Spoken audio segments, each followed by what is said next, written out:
তবে একটা উপায় আছে রে কনক, তবে সেই কিচ্ছু সাধন বোধহয় তুই পারবি না। তো আমি পারবো মামি, তুমি শুধু বলো আমাকে কি করতে হবে।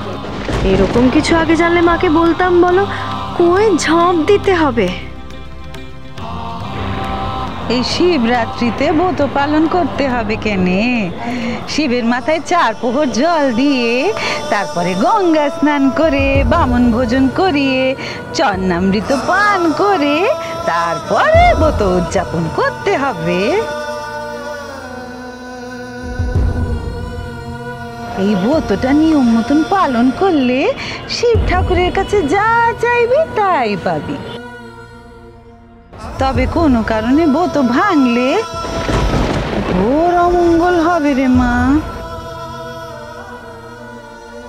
হ্যাঁ, এরকম কোনো যদি কেস ঘটে কনক, তাহলে অমঙ্গল কাটানো কিন্তু ইম্পসিবল।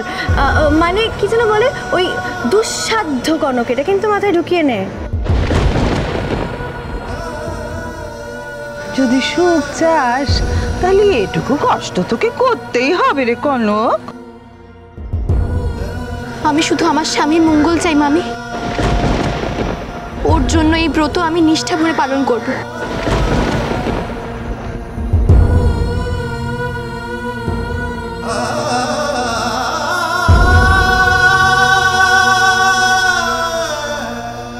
তোকে দেখে বড় মায়া লাগে রে। ভালো থাক, সুখে থাক। এবার আমিও দেখব কনক, এই শিবরাত্রি, এই ব্রত তুমি কি করে পালন করো। হোয়াট?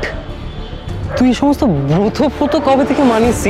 হ্যাঁ, অ্যান্ড ওর ওই ব্রতর সাথে তোর কি সম্পর্ক? হ্যাঁ, এই ব্রত পালন করায় ফেল করলে কনককে কম্পেনসেট করার জন্য এমন একটা কঠিন ব্রত করতে হবে না যে তারপর আমাকে আর কষ্ট করে কিছু করতে হবে না।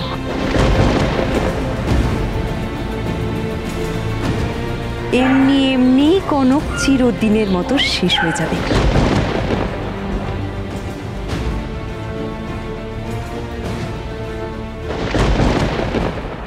ননি, কাল কিন্তু বাড়িতে সব নিরামিষ রান্না, মনে আছে তো?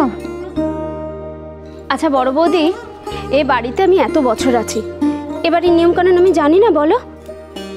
না তা না, বলে বলে দিচ্ছি যাতে পরে কোনো অসুবিধা না হয়। তুমি কিচ্ছু চিন্তা করো না, তুমি যেভাবে বলেছো সব কিছু ঠিক সেভাবে করব। কিন্তু বড় বৌদি, তুমি এই 1 গ্লাস বেলের শরবত কার জন্য আলাদা করে রাখছো গো? ঝিলমিলের জন্য। মেয়েটাকে দেখলে বোঝা যায় না রে ছোট, কত গুণ আছে। ও যে এভাবে সংযম করে নির্জলা উপোস করে শিবরাত্রি পালন করবে আমি স্বপ্নেও ভাবিনি।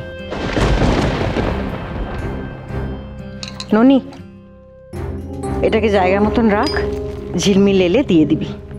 কিন্তু বড় বৌদি, আমি জানি ও খেতে চাইবে না, বলবি আমি বলেছি। ও হ্যাঁ, সঙ্গে একটু ফল মিষ্টি রাখিস তো, কেমন? না না, আমি সে কথা বলছি না।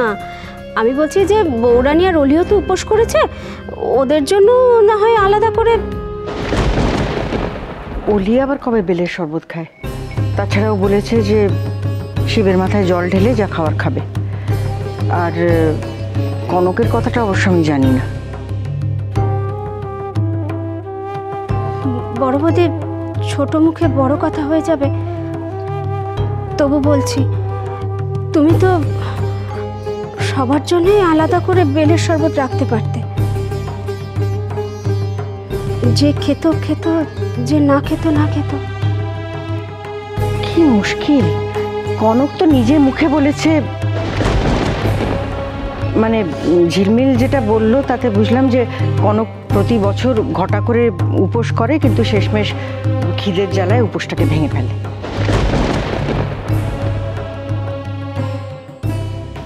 তাই এরকম করে বুঝি?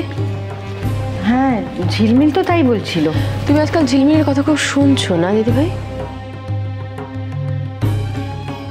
না মানে ছোট, ওই আর বিশ্বাসও করছো।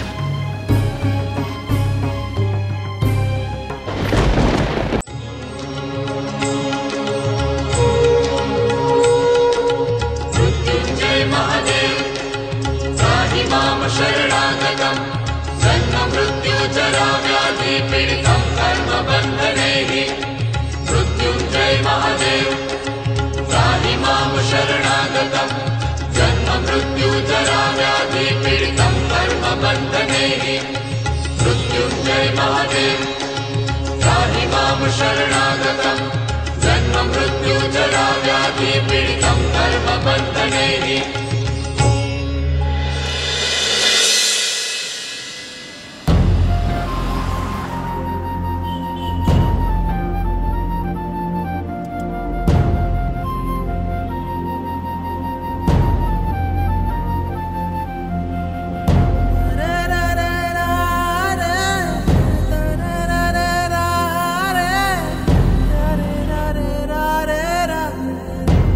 বাড়ি শুদ্ধ সবাই খেয়েছে কনক, একমাত্র তুমি সবার মঙ্গলের জন্য, সাত্তকের মঙ্গলের জন্য কিচ্ছু না খেয়ে রয়েছ।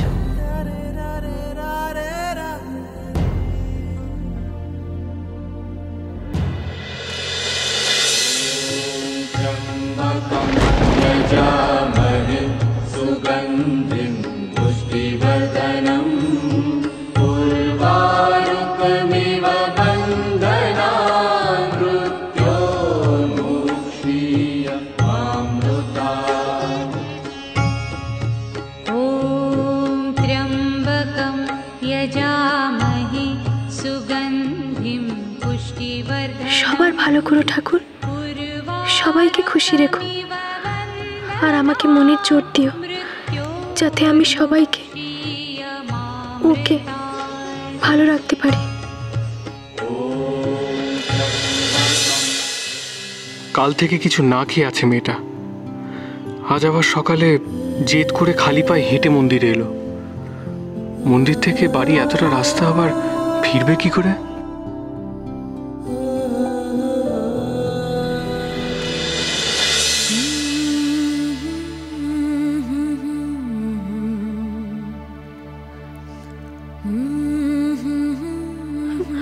মামি কখন পুজো সেরে বেরিয়ে গেছে বুঝতেই পারিনি।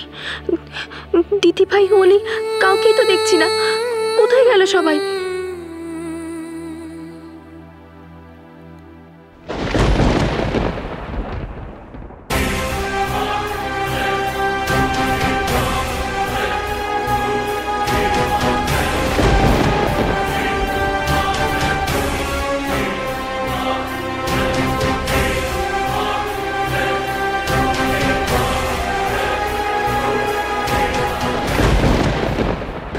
ইস, কি বাজে রসিকতা করছিস রে তোরা কলকটার সাথে। তোদের সঙ্গে ভিড়ে এই বয়সে আমাকে এসব মানায়? ঢং করে না তোমার মা, মজাটা নাও।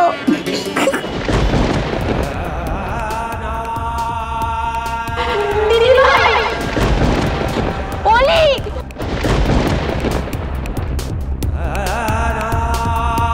দিদি ভাই। দাঁড়া দাঁড়া দাঁড়া দাঁড়া, চল চল চল চল চল চল ব্যাক কর।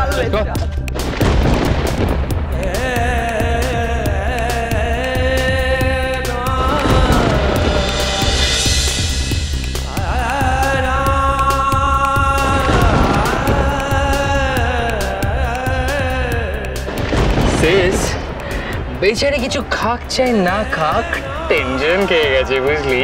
ওই দেখ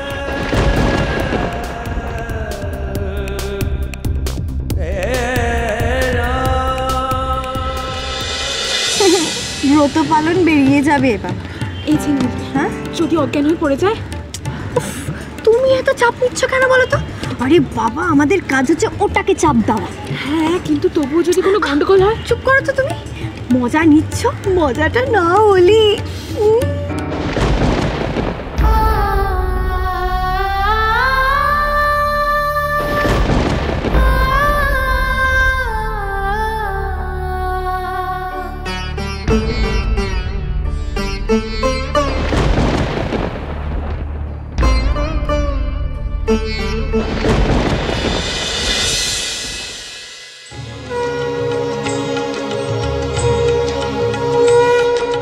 मृत्युंजय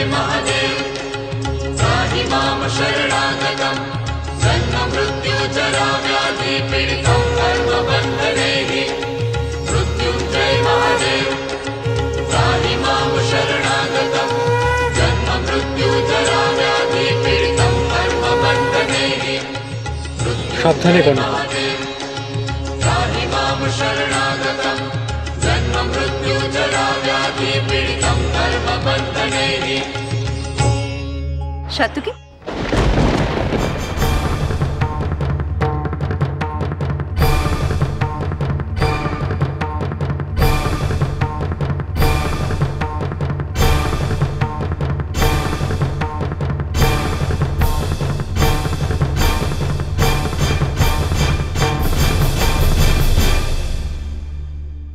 আমার ভগবানের প্রতি বিশ্বাস, আমার ভক্তি সব যদি সত্যি হয়, তাহলে আজ সব কিছুকে দূরে সরিয়ে রেখে তুমি আমার কাছে আসবে। বাদ বাকি সব ভুলে শুধুমাত্র আমার জন্য তুমি আজ আসবে আমার কাছে, বলো আসবে তো?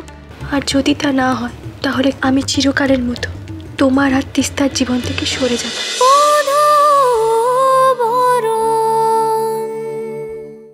স্টার জলসার প্রিয় শো দেখার জন্য সাবস্ক্রাইব করুন আমাদের ইউটিউব চ্যানেলে এবং আপডেটেড থাকার জন্য প্রেস করুন বেল আইকন। চলো চলো চলো চলো পাল্টাই।